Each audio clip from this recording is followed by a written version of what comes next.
अगर आप भी लेना चाहते हैं देश दुनिया की तमाम जानकारी तो आज ही सब्सक्राइब करें हमारे चैनल को। साथ ही नीचे दिए बेल आइकन को जरूर दबाएं ताकि हर अपडेट आप तक पहुंच सके।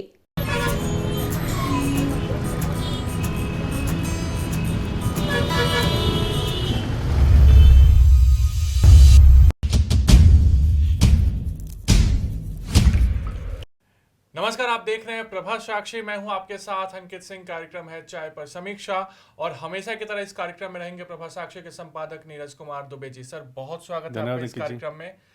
पश्चिम बंगाल के साथ साथ असम, तमिलनाडु, पुडुचेरी और केरल में भी चुनाव हो रहे हैं, लेकिन सबसे ज्यादा चर्चा पश्चिम बंगाल की है। पश्चिम बंगाल में वहां की मुख्यमंत्री और टीएमसी प्रमुख ममता बनर्जी कैसे चुनाव कर रही है, इस पर नजर है। इसके अलावा जो नरेंद्र मोदी जो चुनावी सभाएं कर रहे हैं उसमें वो ममता बनर्जी को कैसे टारगेट कर रहे हैं, इसकी भी चर्चा खूब हो रही है। लेकिन जो द्वंद्व भाजपा और टीएमसी के बीच दिखाई दे रहा है वो जैसे जैसे समय आगे बढ़ रहा है वैसे वैसे और भी कड़वा होते जा रहा है। सर, शुरुआती जो पहले चरण के लिए चुनाव प्रचार है अपने चरम पर है, और जो चुनाव प्रचार के बीच जो द्वंद्व और जो करवाहट देखने को मिल रही है, आपको क्या लगता है किस दिशा में ये पूरा का पूरा चुनाव जा रहा है पश्चिम बंगाल में? देखिए, ये जो पश्चिम बंगाल का चुनाव पहले माना जा रहा था कि कांटे की टक्कर है, लेकिन अब ऐसा लग रहा है कि तृणमूल कांग्रेस को ये समझ में आ गया है कि इस बार की चुनौती बहुत मुश्किलों भरी है। वो ऐसा क्योंकि जब तृणमूल कांग्रेस का घोषणा पत्र जारी हो रहा था तो ममता बनर्जी ने कहा कि हमें वाम दलों के कार्यकर्ता भी समर्थन दें। जिन वाम दलों के खिलाफ उनकी सारी राजनीतिक पारी रही है, उन वाम दलों के खिलाफ वो चुनाव लड़कर, सड़कों पर लड़कर सत्ता तक पहुंची। आज हालत ये हो गई है कि वो भाजपा से मुकाबले में अपने को शायद अकेला महसूस कर रही हैं, इसीलिए वो चाह रही हैं कि वाम दलों के कार्यकर्ता समर्थन करें। और अकेला क्यों ना महसूस करें, अब अगर हम तृणमूल कांग्रेस के संस्थापक नेताओं को देख लें तो आप शुभेंदु अधिकारी साथ में थे उनके, वो चले गए बीजेपी में। और अगर हम बात करते हैं दिनेश त्रिवेदी की, वो संस्थापक नेताओं में से थे, चले गए हैं बीजेपी में। मुकुल रॉय संस्थापक नेताओं में से थे, चले गए हैं बीजेपी में। अजीत पांजा जो उनके संस्थापक नेता थे तृणमूल के, उनका निधन हो गया। ऐसे ही बहुत वरिष्ठ नेता तृणमूल कांग्रेस का साथ छोड़ चुके हैं। बात सिर्फ एक किसी साधारण सांसद या विधायक के बीजेपी ज्वाइन करने की नहीं है। संस्थापक नेता अगर छोड़कर जा चुके हैं ममता बनर्जी का साथ, टीएमसी का साथ, तो टीएमसी के लिए झटका है। अब ठीक है कि वो इस समय अभिषेक बनर्जी जिस तरह से पार्टी को चला रहे हैं उससे पार्टी के और भी नेताओं में नाखुशी है, लेकिन बताया जाता है कि ऐसे बहुत सारे लोग चुप हैं। अब जो टीएमसी ने उम्मीदवार उतारे हैं, ठीक है कि टीएमसी ने एक ही बार में सारे उम्मीदवार घोषित कर दिए, और अब तक अगर हम देखें तो जो भी अंतर्विरोध थे टिकट बंटवारे को लेकर, जिनको टिकट नहीं मिला वो पार्टी छोड़कर चले गए या थोड़ी बहुत बगावत हुई, तो तृणमूल का अगर हम देखें तो अब तक वो अपनी जो ये बगावत वगैरह थी तो उस पर काबू पा चुकी है। बीजेपी अभी उससे जूझ रही है क्योंकि बीजेपी ने कई चरणों में सूची जारी की है और हर सूची में एक आध दर्जन ऐसे नाम हैं जो कि दूसरे दलों से आए और टिकट पा गए। स्थानीय कार्यकर्ता विरोध कर रहे हैं, लेकिन ऐसे भी नाम है बीजेपी की सूची में। अब जैसे एक घरेलू सहायिका काम वाली बाई को टिकट दे दिया गया है और टीएमसी के सिटिंग एमएलए के खिलाफ उसको टिकट दिया गया है, उस महिला को। तो ऐसे भी नाम है, ऐसा नहीं है कि सारे जो बाहर से आए हैं उनको टिकट दे दिया गया है। चुनौती बहुत तगड़ी है और ममता बनर्जी इसको महसूस कर रही हैं। यही कारण है कि अपनी चुनावी सभाओं में अब आप देखिए कि वो सिर्फ सहानुभूति के जरिए वोट पाने का एक प्रयास करते दिख रही हैं। ऐसा हम कोई आरोप नहीं लगा रहे क्योंकि साफ दिख रहा है। अब वो हर सभा में चंडी पाठ करती हैं, बिल्कुल, क्योंकि बीजेपी ने उनके ऊपर यही आक्षेप लगाया कि उन्होंने दुर्गा मूर्ति विसर्जन की अनुमति नहीं दी, दूसरे समुदाय को अपने धार्मिक कार्यक्रम करने की अनुमति दी, और ऐसे आरोप लगते भी हैं और कुछ हकीकतें भी हैं। अब वो चंडी पाठ कर रही हैं, बता रही हैं कि हर चुनावी सभा में कि मैं हिंदू हूँ, व्हील चेयर पे प्रचार कर रही हैं।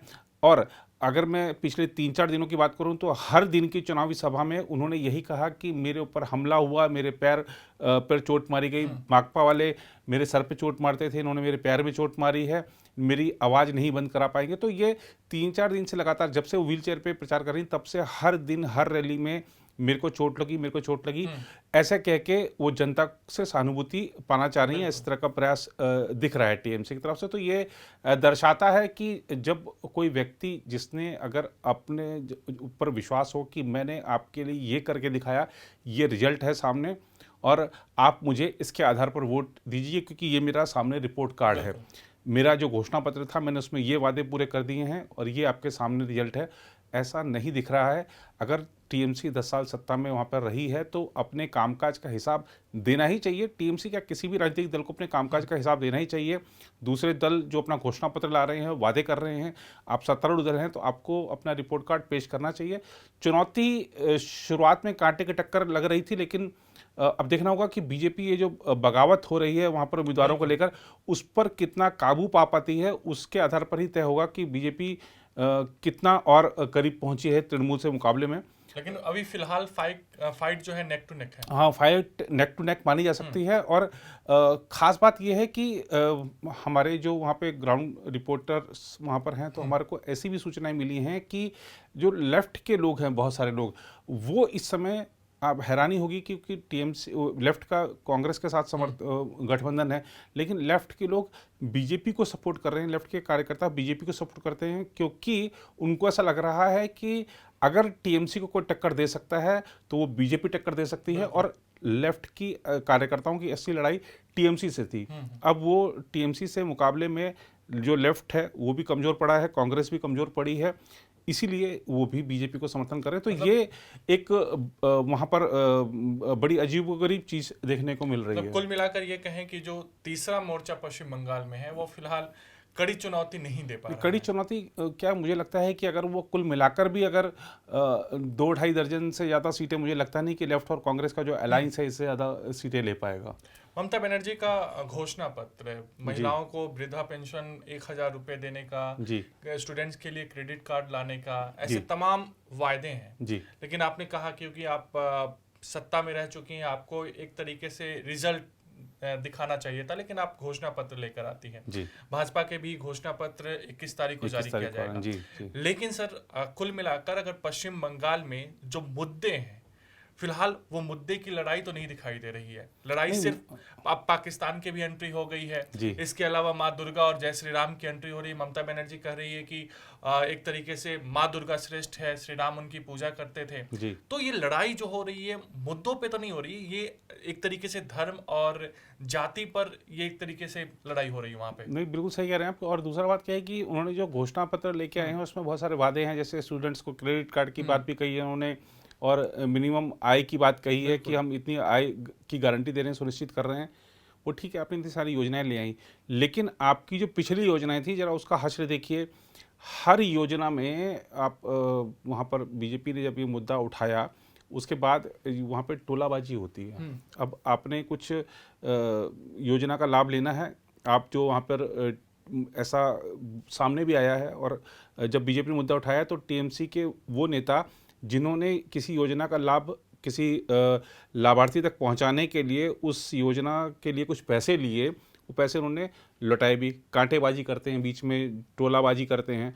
तो ये लोगों ने वहाँ पर इन जो सरकारी योजनाएं आप बेशक से 50 ले आइए, लेकिन उन 50 का फ़ायदा आप तभी देंगे सामने वाले को जब मुझे आप उसमें से कुछ मेरा कमीशन देंगे।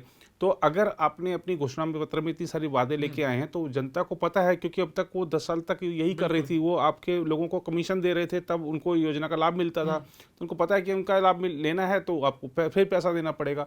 तो ये चीज़ सामने है। और देखिए, अगर आप देखेंगे योजना के लाभ कितना देंगे नहीं देंगे वो बात की बात है, इससे इस हकीकत से कोई भी नाइत्तफाकी नहीं रख सकता कि देश में आज पश्चिम बंगाल एकमात्र ऐसा राज्य है जहां खुलेआम बम चल रहे हैं और सांसदों के घर के सामने बम चल रहे हैं, जहां रैलियों में सर फोड़ दिए जाते हैं और केंद्रीय मंत्री के सामने सर फोड़ दिए जाते हैं।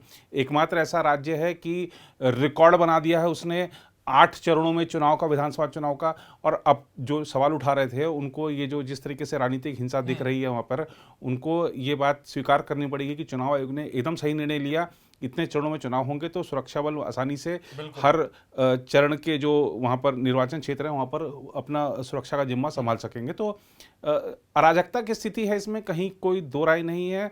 और पश्चिम बंगाल में सिर्फ अब बात विकास की नहीं रह गई है, सिर्फ कानून व्यवस्था की नहीं रह गई है, वहाँ पर जो प्रधानमंत्री जी ने कहा है कि असोल परिवर्तन चाहिए वहाँ पर। बिल्कुल। अब थोड़ा सा चाय की बागान की ओर चलते हैं सर। जी जी। हम क्योंकि चाय पर चर्चा कर रहे हैं तो चाय के बागान की बात करनी बहुत जरूरी हो जाती है जी। सर, असम में किन मुद्दों पर चुनाव लड़ा जा रहा है? क्योंकि अब देखिए भाजपा एक तरीके से डेवलपमेंट का दावा कर रही है जी। राहुल गांधी और कांग्रेस की तरफ से कहा जा रहा है कि उनकी सरकार आई तो 2000 रुपए दिए जाएंगे, 200 यूनिट मुफ्त बिजली दी जाएगी। लेकिन कांग्रेस की ओर से सबसे बड़ा दाव ये खेला जा रहा है कि CAA किसी भी कीमत पर असम में लागू नहीं होने देंगे, जबकि भाजपा CAA को लेकर एक तरीके से है कि वो हर जगह लागू होगा। लेकिन असम चुनाव में भाजपा CAA को लेकर बहुत ज्यादा कुछ बोल नहीं रही है। नहीं, देखिए असम में भी नहीं बोल रहे हैं, बंगाल में भी नहीं बोल रहे हैं, बल्कि बंगाल में भी तो अमित शाह ने लोकसभा चुनाव के दौरान भी वादा किया था कि हम CAA लेकर आएंगे। और कुछ दिनों पहले नवंबर दिसंबर में जो उन्होंने वहाँ सभाएं की हैं उसमें भी उन्होंने बोला था कि कोरोना के कारण थोड़ा सा जो उसके रूल्स हैं उसको नोटिफाई होने में थोड़ा समय लग रहा है, लेकिन वो आएंगे। और मुझे लगता है कि ये सब चीज़ें प्रक्रियाएं फिर लोकसभा चुनाव के आसपास हो सकती है उसकी कवायद। और अभी अगर हम देखें तो असम में CAA एक मुद्दा था, लेकिन अगर हम पिछले 5-6 साल और पिछले 5-6 महीने की अगर हम परिस्थिति राजनीतिक परिस्थिति पर गौर कर लें तो CAA कोई मुद्दा रह नहीं गया है। और ख़ास तौर पर हमने अपनी कुछ रिपोर्टों में एक निष्कर्ष निकाला है कि ये जो कोरोना काल था उस कोरोना काल में जो अल्पसंख्यक बहुल क्षेत्र हैं वहाँ पर सेंट्रल गवर्नमेंट की ओर से जो भी मदद दी जा सकती थी, चाहे वो फूड के रूप में हो चाहे और भी किस तरीके के रूप में हो, तो वो विशेष तौर पर दी गई है ताकि उन लोगों में विश्वास जगे कि नहीं, जो हमारे को जो भ्रम में डाला जा रहा है एक पार्टी के प्रति, एक सरकार के प्रति, ऐसी बात नहीं है, हमारे को भरपूर मदद मिल रही है। तो उनको वो मदद मिली है और शायद उसका परिणाम चुनाव में दिख भी सकता है। और अगर हम देखें, अब राहुल गांधी इसीलिए बार बार CAA की याद दिला रहे हैं क्योंकि लोग उसको किनारे कर चुके हैं, तो दिखा रहे हैं कि भैया हम अगर सत्ता में आते हैं तो हम CAA को किसी कीमत पर लागू नहीं होने देंगे। लेकिन मुझे लगता है कि CAA कोई ज़्यादा बड़ा मुद्दा नहीं है। असमिया संस्कृति, असमिया भाषा एक बहुत महत्वपूर्ण मुद्दा है और हर एक के लिए भावनात्मक मुद्दा है, लोग उससे जुड़े हुए हैं। और देखना होगा कि एक चीज़ वहाँ पर असम में आप जाएंगे तो गौर करेंगे कि इस बात से हर आदमी इत्तेफाक रखता है वहाँ पे कि डेवलपमेंट हो रहा है और डेवलपमेंट होता रहे। ये इसके लिए ज़रूरी है कि जो अभी वर्तमान सरकार चल रही है शायद उसको एक टर्म और मिल जाए तो वो चीज़ें आगे बढ़ें। इसके अलावा अगर हम देखेंगे कि असम में उग्रवाद जो था वो उसमें बहुत कमी आई है और ये राज्य के लिए बहुत अच्छी चीज़ है, क्योंकि अगर उग्रवाद नहीं रहेगा तो वहाँ पर इन्वेस्टमेंट आएगी, रोजगार बढ़ेंगे और समृद्धि आएगी। तो और ऐसा अगर पिछले 5 साल में असम शांत रहा है तो मुझे लगता है कि विकास से ज़्यादा बड़ी कामयाबी तो यही अकेली अपनी बनती है। बिल्कुल। दक्षिण में क्या हाल है?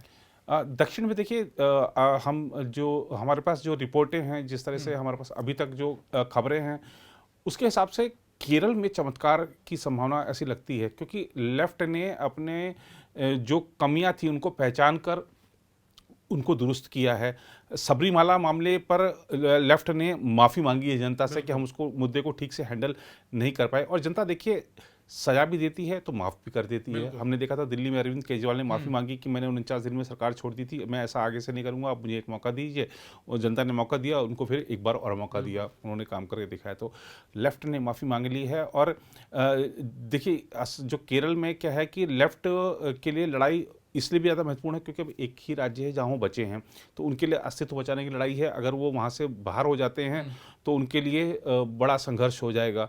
और अगर केरल में कांग्रेस हारती है तो राहुल गांधी के लिए बहुत बड़ा झटका लगने वाला है, क्योंकि वो वहाँ से सांसद हैं और देश के सभी राज्यों में सर्वाधिक सांसद केरल से ही हैं कांग्रेस के। तो अगर राहुल अपने संसदीय क्षेत्र वाले राज्य में भी पार्टी को नहीं जिता पाए, जहाँ की ये एक राजनीतिक प्रथा है कि एक बार लेफ्ट वाला फ्रंट, एक बार कांग्रेस वाला फ्रंट सत्ता में आता है, तो अगर वो बदलाव नहीं हुआ तो राहुल गांधी को ये जो G23 ग्रुप है वो छोड़ेगा नहीं। और तमिलनाडु में?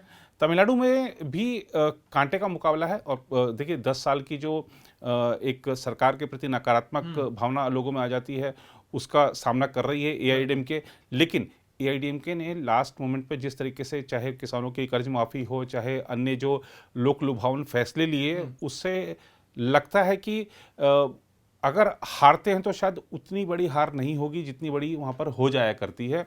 और इसमें भी कोई दो राय नहीं कि डीएमके के नेतृत्व वाला जो अलायंस है वो इस समय मजबूत नज़र आ रहा है, लेकिन टक्कर वहाँ भी है। बिल्कुल देखना होगा कि जैसे जैसे प्रचार आगे बढ़ता है तब तक, क्योंकि देखिए मतदान से एक दिन पहले जनता, अभी क्या होता है कि जनता जब अभी आपको सुन रही है, उन्होंने क्या कहा, इन्होंने क्या कहा, अपना जो मत है वो एक दो दिन पहले बनाती है। तो एक दो दिन पहले की राजनीतिक परिस्थितियां क्या होती हैं, कई बार ऐसा होता है कि जो बिस्के अच्छी लहर चल रही हो, एक दिन पहले कुछ ऐसा घटनाक्रम हो जाए कि उसका सब कुछ साफ हो जाता है। तो इंतजार करो और देखो कि नीति मतदाता अपना आखिरी निर्णय जो होता है वो मतदाता का होता है जी। और जब नतीजे आते हैं तभी पता चलता है कि कौन जीता, कौन हारा और किसकी सरकार बनी। फिलहाल ये था प्रभा साक्षी का खास कार्यक्रम चाय पर समीक्षा। अगले सप्ताह आपसे फिर मुलाकात होगी इसी कार्यक्रम में। तब तक के लिए मुझे यानी अंकित सिंह और प्रभा साक्षी के संपादक नीरज कुमार दुबे को दीजिए इजाजत। नमस्कार।